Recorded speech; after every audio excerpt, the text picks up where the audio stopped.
ለቀነኒ አባት ይሄ ቪዲዮ ይደርሳል ብዬ ተስፋ አደርጋለሁ። ይሄን ቪዲዮ የምሰራው ለሳቸው ቀጥታ እሳቸውን አድሬስ ለማድረግ ባለፈው የሰሩትን ቪዲዮ አይተናል። ለኢትዮጵያ ሕዝብ ብለው ልከውልናል። አይተናል ለኢትዮጵያ ሕዝቦች። እዛ ቪዲዮ ላይ እኔን በግለሰብ ደረጃ የነካኝ አንድ ነጥብ አለ።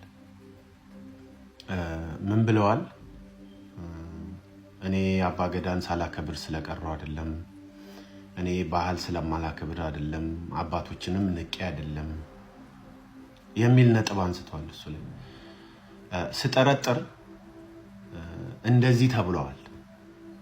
የመረጡት መንገድ እርሶ እየመረጡት ያለው መንገድ እርሶ ሀቆትን ለማግኘት እየመረጡት ያለው መንገድን ተያይዞ አንተ ንቀት ነው እንዴ ምናምን ተብለዋል ብዬ ጠረጥራለሁ። ይሄንን ቪዲዮ ልሰራበት የቻልኩት ምክንያት ብቸኛው ነጥብ ይሄ ነው። የኔ ነጥብ ምንድነው? ቢሆንስ እርሶ የመጡትን የሽማግሌዎች ጥያቄ እንኳን አለመቀበል ቀርቶ ዛሬ ጠላት ነው ከሚባሉ ሀገራት ጋር ራሱ ቢሰለፉ ይፈረድቦታል። እርሶ እኮ የልጆትን ሀዘን እንደ አባት ብቻ አይደለም እየኖሩት ያለው። እርሶ የልጆትን ሀዘን እኮ እንደ ወንድ ልጅ እኮ ነው እየኖሩት ያለው። ወንድ ልጅ ሆነክ አሳድገክ ለወግ ማዕረግ አብቅተክ እንካ ልጄን ብለህ ሰተክ ሌላ ወንድ ደሟን ሲያፈስ፣ ሌላ ወንድ ደረቷ ላይ ቆሞ ሲያስጨንቃት፣ ሌላ ወንድ ሲኦል የሆነ ህይወት ሲሰጣት እንደ አባት ብቻ አይደለም እንደ ወንድ ልጅ እኮ ልጄን አልደረስኩባትም የሚል ህመም እኮ ዝም ብዬ ሳስበው ለዚህ ነገር ተጠያቂ ናቸው ከሚሏቸው ሰዎች በላይ ራሶቱን እየወቀሱ ያሉ ኖት ብዬ ነው ማስበው። ሀዘኑ እንደዛ ስለሆነ አልደረስኩላትም ለልጄ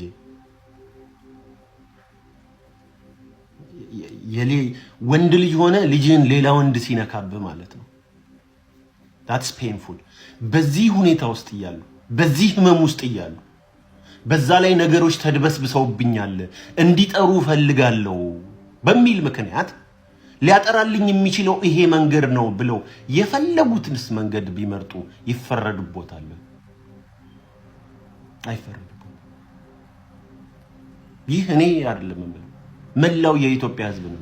ምንም አይነት መንገድ ቢይዙ፣ ምንም አይነት ጥያቄ ባይቀበሉ፣ ምንም አይነት ግብዣ ባይቀበሉ፣ ምንም አይነት የእርቅ ጉዳይ ነገሮች ይሄ መስተካከል አለበት ብለው ቢጠይቁ፣ ምንም ቢያረጉ የሚፈርድቦት ሰው በዚህ ህመም ውስጥ እያሉ ሀገር ቢክዱ አልፈርድቦትም ስሎት።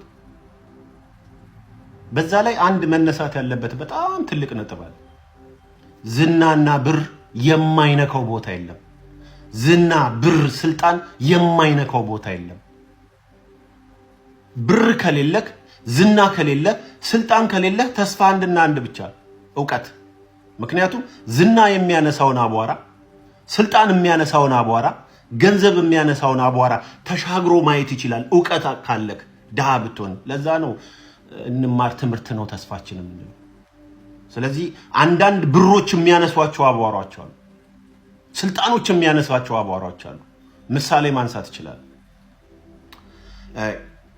ኦቦ አዱኛ የመምህራን ማህበር የሚባል አለ፣ የጤና ባለሙያዎች ማህበር የሚባል አለ፣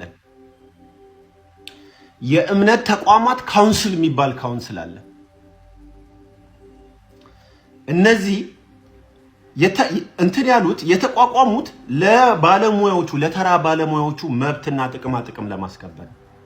ነገር ግን ማህበር ከሆኑ በኋላ የማህበሩ ባለስልጣናት ቀጥታ ኢንላይን የሚያደርጉት ከባለብር ከባለዝና ከባለስልጣን ጋር። ከዛ ምን ይሆናል? አስተማሪው ራበኝ ሲል ረሃብ የሚባል ነገር የለም ብሎ የአስተማሪ መምህራን ማህበር አቋም ያወጣል፣ መግለጫ ያወጣል። ሐኪሙ ራበኝ ሲል የህክምና ማህበር ባለስልጣናት የህክምና ማህበሩ ተወካዮች ምናምን ከባለስልጣን ጋር ፎቶ ይነሱና ውይይት ተደረገ ብለው በዛው እንትን ይላል። ሰዎች በእምነታቸው ብቻ ታሰሩ፣ በእምነታቸው ብቻ ተገደሉ፣ በእምነታቸው ብቻ ተመርጠው ታረዱ ሲባል የእምነት ካውንስሎች ይወጡና እንዲህ የሚባል ነገር የለም ብለው እንትን ይላል። የነዚህ ጉዳይ የሚያሳዩት እነዚህ ማህበራት እነዚህ ቡድኖች በብር በስልጣንና በዝና እንደተጠለፉ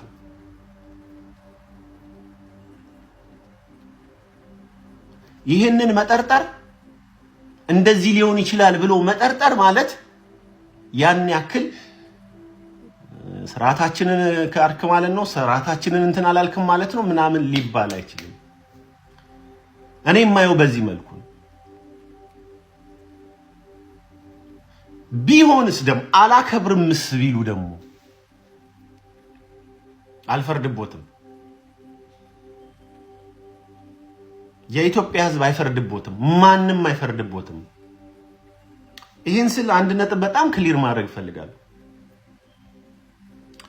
እከሌ አጥፍቷል፣ እከሌ ወንጀለኛ ነው፣ እሱ በምርመራ ውስጥ ይጣራል እያልኩኝም አይደለም። እሰሩት እሱ ነው ያደረገው እያልኩም አይደለም። አትሰሩት እሱ አላረገም እያልኩምም አይደለም።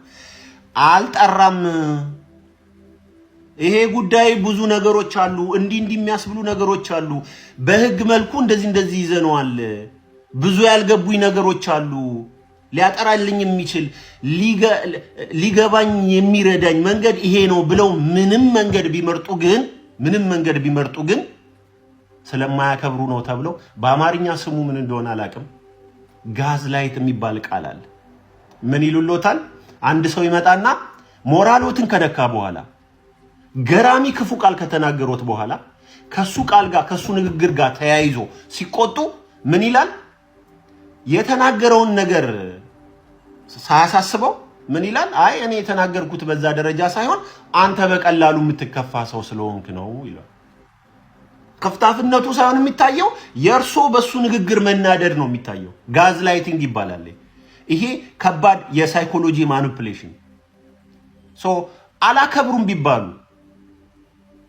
ማኒፑሌሽን ሊሆን ይችላል። ንቀት ነው ወይ ቢባሉ ሊሎት የሚል ይችላሉ። ማኒፑሌሽን ሊሆን ይችላል። ጋዝ ላይት ሊሆን ይችላል። ከአቧራ ዝና፣ ብር፣ ስልጣን፣ እውቅና ካነሳው አቧራ አሻግረን የምናየው የኢትዮጵያ ሕዝቦች ግን ምንም መንገድ ቢመርጡ ሀዘን ላይ እስከዛሬ ሀዘኖት እንዳልወጣ አይኖት ላይ የሚያስታውቃል። ሊወጣም አይችልም። እንደ አባት ነው የሚያዝኑት፣ እንደ ወንድ ልጅ ነው የሚያዝኑት። ወንድ አባት ሆነክ ወንድ ሆነክ ወንድ ልጅ በሰው ሲገደልና ወንድ ልጅ በሰው ሲበደልና ወንድ ልጅ በሰው ሲደበደብና ሴት ልጅ በሰው ስትደበደብ እንደ ወንድ ስሜቱ በጣም ይለያያል። እንደዛ አይነት ሀዘን ውስጥ ነው ያሉት። ምንም መንገድ ቢመርጡ ምንም አይነት መልኩ ቢከራከሩ በርሶ የሚፈርድ ንቀት ነው ወይ ባህል ትተው ነው ወይ ሽማግሌ ንቀው ነው ወይ ቢባሉ ሁሉ እንኳን ከዛ ቀርቶ ከኤርትራ ጋር ቢሰለፉ ከሶማሊያ ጋር ቢሰለፉ የሚፈርድቦት ሰው የለም።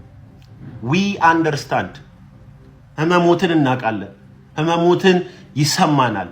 ስብራቶት ይሰማናል። ስለዚህ ማንም ሰው መጥቶ አንተ ንቀት ነው እንዴ ቢሎት ራሱ እሳይ እንደ ንቀትም ካየው በሉልኝ።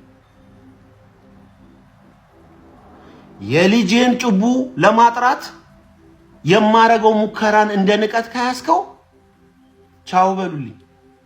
የልጅን ጭቡ ለማውጣት ሀዘኔን ፍትሄን ለማግኘት የምመርጠው መንገድ የሀገር ሽማግሌዎችን መናቅ ነው ብለህ ካየኸው ደናደረ በሉልኝ። ደናደረ በሉልኝ። እንኳን ይሄን ቀርቶ ሌላም ባረግ የሚረዳኝ ብዙ ሰው አለ በሉልኝ። አልናቁም። ክብር እንትን አላሉም። የሀገር ሽማግሌ አልናቁም። ምንም አይነት ስርዓት አልናቁም። እኛ የምናየው የልጁን ፍትህ ለመፈለግ ቀን ከሌሊት የሚጥር አባትና አባት ብቻ። ሽማግሌ የሚንቅ የሀገር ባህል የሚንቅ ስርዓትን የማያከብር ሰው አናይም። እሱን አይደለም እያየን ያለን።